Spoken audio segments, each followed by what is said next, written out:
reka twige kuri uyu mugabo yitwa Yosefu.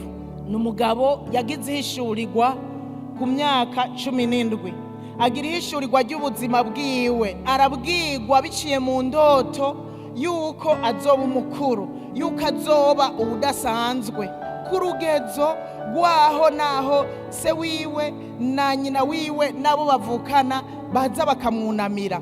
Kandi akirota izi ndoto za mbere z'imikama y'ingano, yakwikuje umukama wiwe, hanyuma yose ikikubita imbere yiwe. Abirotoreye bene se bobo barihuse gutahura, baca bumva muri izo ndoto hugariyemwo kuzoba uganza, kuzoba umukuru.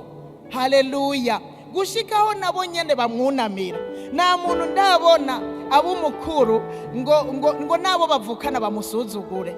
Nibikunda. Umuntu yamaze gutegwa iteka n'Imana, nabo bavukana baramwubaha, mbere n'abavyeyi baramwubaha. Izi ndoto rero za Yosefu zagaragaza ihishurirwa ry'ubuzima bwiwe. Nico gituma Yosefu aba bakuru we bamaze bobo kubitahura, barushiriza kumwanka.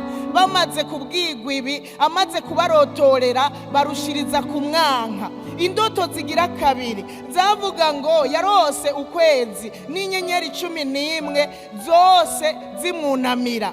Abirotorera bene se barushiriza kumwanka, abirotorera n'abavyeyi biwe.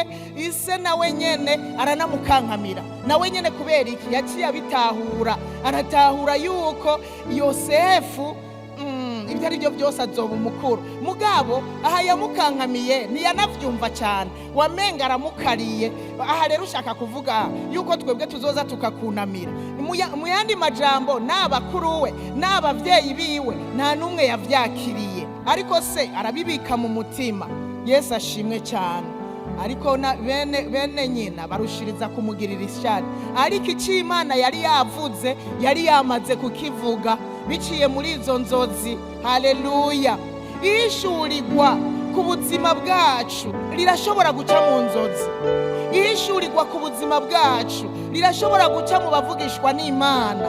Ihishurirwa ku buzima bwacu rirashobora guca no mu bavyeyi.